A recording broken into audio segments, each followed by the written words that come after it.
rolling right along here. Charles Hammonds told me her story on April 29th of 2010.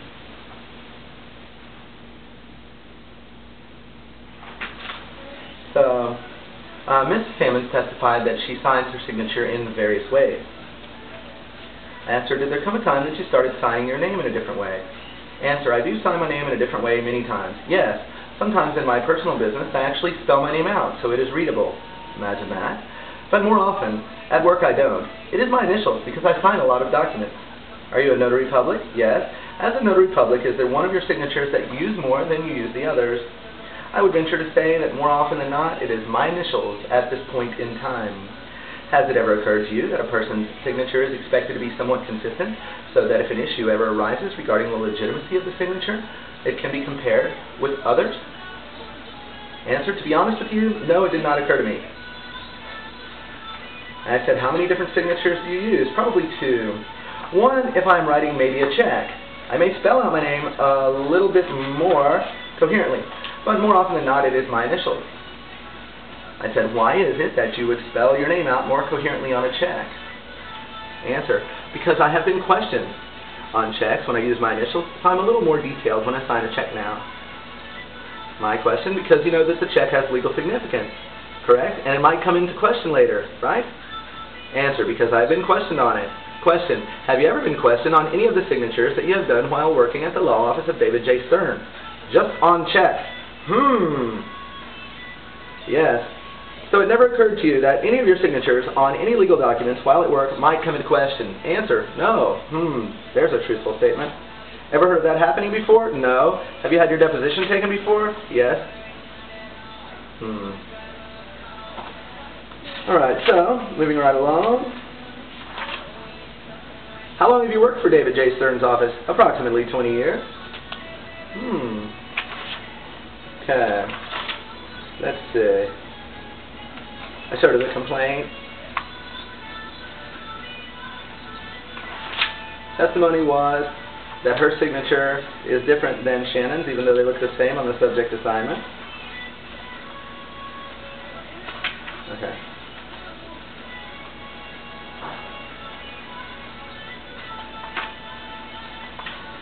As of February 5th, 2009, did the law office of David J. Stern represent MERS? Yes. As of February 5th, 2009, did the law office of David J. Stern represent City Mortgage, Inc.? As of February 5th, 2009, were you an assistant secretary for MERS? Yes. My duty was to sign assignments. How would you know when you needed to sign an assignment? Because the assignment would be prepared in the file laid out for my signature. Would you speak with someone from MERS who would give you authority to sign a document like this? No.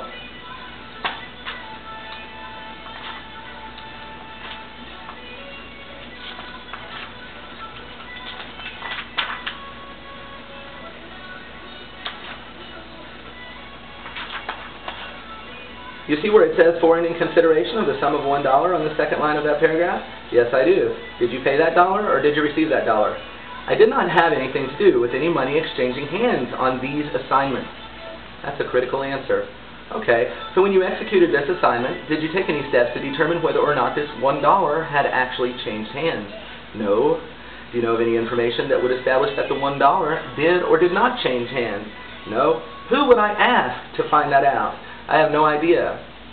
It says, quote, other good and valuable consideration, end quote. Do you see that? I do.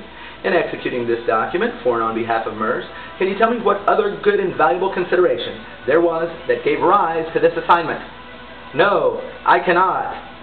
Do you have any idea, in your capacity as Assistant Secretary of MERS, who I could contact to find out what the good and valuable consideration was? No. It says, the receipt of which is hereby acknowledged. Do you see that? Yes, I do. Did you acknowledge receipt of that $1 in other good and valuable consideration when you signed this document? No. Question, can you tell me where on here any person signed to acknowledge the receipt of the $1 and other good and valuable consideration? No. So when it says the receipt of which is hereby acknowledged, is that an error? I have no idea. Is there anybody who would have more information about this transaction reflected in this assignment than you? No. Alrighty then. So that establishes truly the absolute paucity of any substantive meaning behind the documents that this woman is signing, purportedly on behalf of the ultra-fictitious meta-entity MERS. At the time you signed this, was there a physical transfer of money or documents to go along with it? You got it, ladies and gentlemen. I do not know the answer to that question.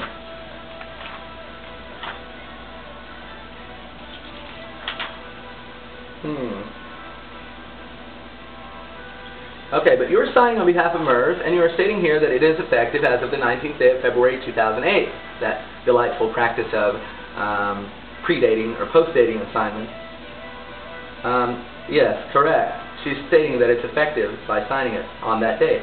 At the time you signed this, what reason did you have as agent for MERS to make it effective as of the 19th day of February 2008? Answer, I did not pick that date, and I do not recall this document. Question, sitting here today, you have no idea why it is that it says, quote, effective as of the 19th day of February 2008, end quote. Is that correct? Answer, looking at this one particular piece of paper, I do not recall or know the answer to that question right now, no. To your knowledge, was there any exchange of money or other good and valuable consideration on the 19th day of February 2008? I do not know. Well, she's a real font of knowledge. To your knowledge, does the 19th day of February 2008 have any significance? I do not know. Ma'am, if you signed this document on behalf of MERS, picking this date, this effective date, answer, I did not pick the effective date. Question, but you ratified it by signing this, didn't you? Objection. Question, didn't you attest to the accuracy of that date by signing this document? Response, I would say no. Question, did you attest to this document as a whole by signing it? Not a hole, a black hole, H-O-L-E, but as a whole, like having some actual substance. The witness, I do not think that in my capacity of signing these assignments, it was my position to attest. My role was to be given a document that had been reviewed by an attorney, had been reviewed by a title examiner, had instructions from the client, and I was to sign the assignment as secretary on behalf of MERS. Right. And when you signed it as secretary on behalf of MERS, were you approving and agreeing with the terms contained therein for MERS? Answer. I believe that I was approving and agreeing to the fact that the mortgage needed to be assigned from MERS to another entity. Question. But what about all the other details in here, such as the consideration, the effective date? I do not believe that that was my role. Is there anyone who signed this assignment of mortgage that was, at the time they signed, attesting to or approving all of the terms in it on behalf of MERS? Answer. I do not have an answer to that question. Why don't you have an answer? Because I do not know what your thinking needs to be attested to, other than the fact that MERS was not the proper plaintiff and there needed to be an assignment into City Mortgage to foreclose the mortgage.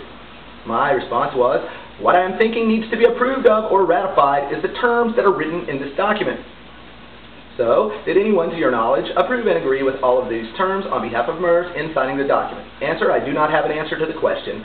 Question, if you don't know, then the answer would be no. Okay, no. So I moved for summary judgment on behalf of my client. But before I got there, I took Shannon Smith's deposition, testified that she changed her signature. She never spoke to anyone at the law office of David J. Stern about this unilateral decision as a lowly, fairly new paralegal and notary at the firm, which has some 900 employees. She's just going to start signing her name in a totally different way from one day forward.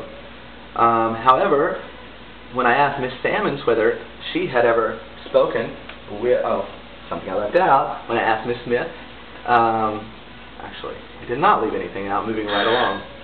Well, I think that's a good time to stop. But basically, Miss Sammons admitted that her and Miss Smith discussed this claim that Miss Smith had changed her signature unilaterally prior to the depot 1 week before. Miss Smith, she denied it. Consciousness of guilt, perhaps?